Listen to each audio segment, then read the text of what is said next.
kanilang sinusulat. Grade 6, grade 4. Iguyog din yan naman. Bawat isa sa akin ay Ang mga maestra na mas ubos. mga talento. Tama ba? Oo. Bisag na kayo maestra. Pero, tanawa yung Tinood. answer. Ito ay isang pangungusap. Diba? Oh. Kapag pangungusap, ano ang isusulat sa unang salita? Yes, Mai? Malaki ba ito? Hindi! Oh, tingnan ninyo. Sabi ko, isulat ninyo ng mabuti. At anong bantas ang gagamitin dito? Tuldok. Oh. Bakit ninyo nilagyan ng tuldok?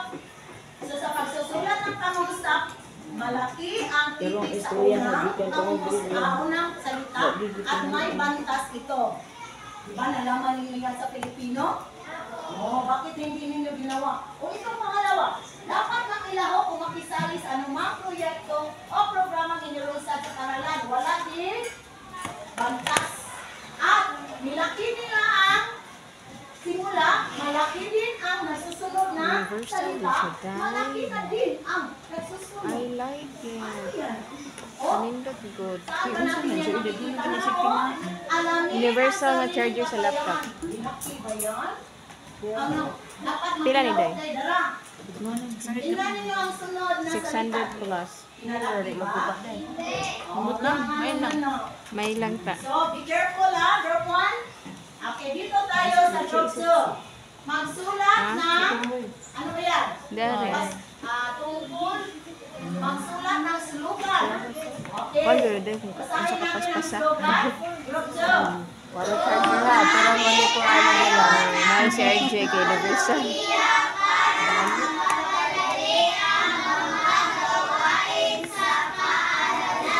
Ito ba ang slogan? Opo, pero anong ginagamit ito? Malaki pa rin. Ito malaki pa rin. Ano man ako eh? Di ba malaki manggignansya ang una? Yan. Meron ito open and close sa misya. Anong bantas ito? Parenthesis, no? That is your assignment. Okay. For group 3, tingnan natin ang kanilang dula-dulaan. Ang kanilang dula-dulaan ay tungkol sa ginagampanan ng lubos sa mga tungkulin o proyekto, programa sa panalan gamit ang teknolohiya. Ang tingnan natin. Oras na. Yes. Ito na. Ito ang aming dula-dulaan. Sige. Sana yung narrator. Isang araw. Sige. Pero wala din yung narrator. Sige. Magbuwan na niyo. Takasan ng boses. Sige. Open sa kung sila.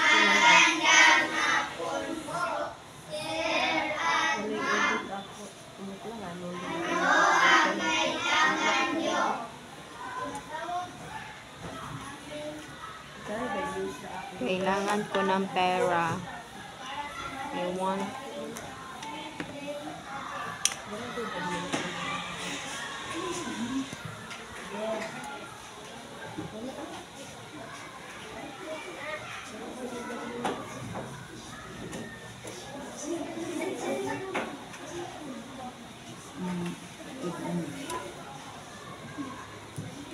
Bakit wala mo wala salita?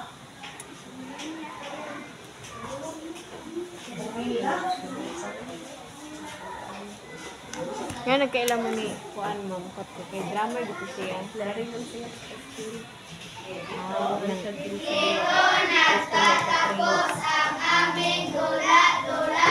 Okay. So sa kanilang dula-dulaan. Ano ba ang teknolohiya o bakit nagamita ng ginagamit? Yes. Sa camera. Ano pa? Cellphone. Ano ba nakatulong ang cellphone at camera sa kanilang ginagawang proyekto? Yes. Nakatulong ang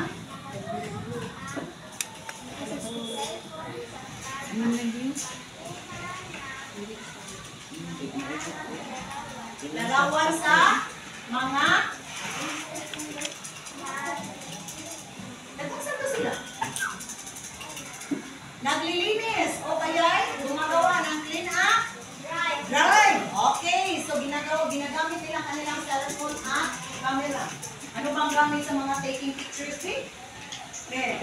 Ano mga picture mo dito? Yes, Dwight? Ginagamit ang mga picture o larawan. Ginagamit ang mga picture o mga larawan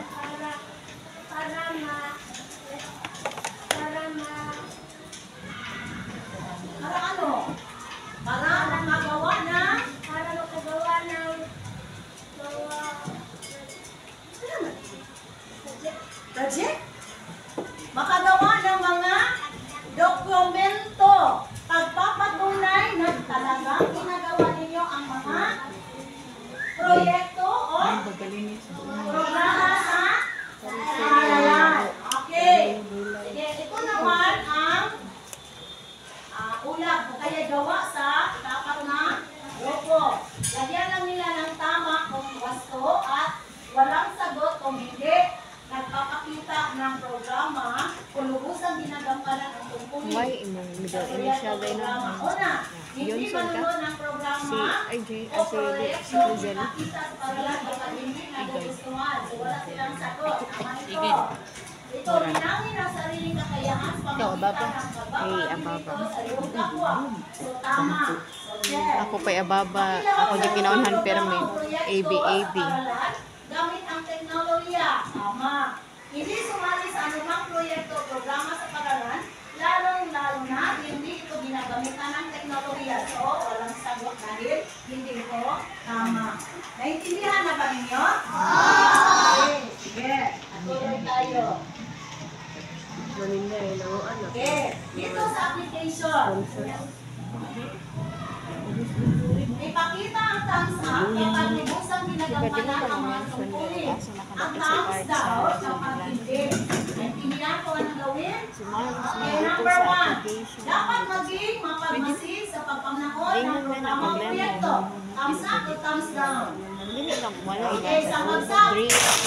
Next, kailangan gamitin ang mga projector, screen, sound system kapag may programa sa paaralan. Uy, engineer, ano yan namin? Walang projector? Okay, sa bagsak. Sumigaw ng malakas kapag may naglalakad ng talento sa palatuntunan. Okay, sa bagsak. Gumagamit ng cellphone, digital camera, kapag kagamitan sa programa, proyektong tatalakayin sa paaralan. Okay, sa bagsak. Okay, mambabato kapag hindi nagugustuhan ang proyekto, programang napanood sa paaralan. Okay, isang bagsak. Bigyan natin ng yes clap ang lahat sa atin. Ready, go! 1, 2, 3! 1, 2, 3! Yes clap! Ready, go! 1, 2, 3! 1, 2, 3! Yes! Okay. Yes. So, ano-ano ang mga tungkulin? Sa pagganap ng lubos ng mga proyekto, programa gamit ang teknolohiya sa paaralan. Basahin, row 1. Kailangan mong malaman ang mabuti at masamang dulot ng teknolohiya. Okay, group 2. Masubikat na malinang ang kakayahan sa loob at labas ng paaralan para sa mahalagang kinabukasan. Row 3. Alamin ang sariling kakayahan dahil bawat isa sa atin ay may mga talento. Row 4. Dapat makilahok o makisali sa anumang proyekto o programa inilunsad sa paaralan. Magawas na si Nika. Musud man sa sikipin. May gawas na yung feel na nasa sikipito. Ano ito natin Namin gawin? gawin. Si Opel mo sa Ang mga tungkulin. Gawin ba ng baliwala lang o gawin ba ng lubusan? Who can answer me? Yes, Janica. Sa pamagitan ng, ano yung makakita nga lubusan ninyo ito ginagawa?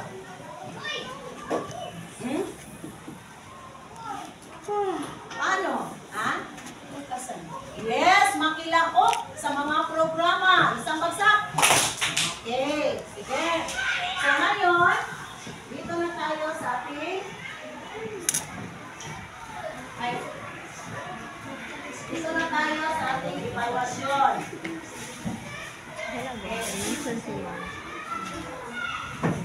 Lagyan ng pangalan, ha?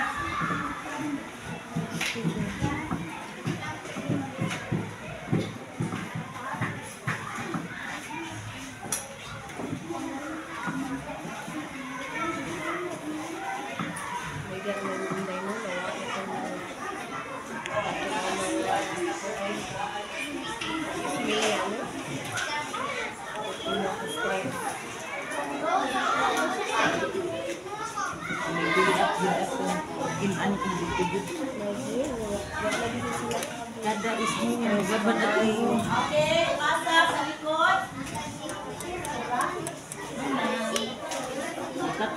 Ilisan mo na.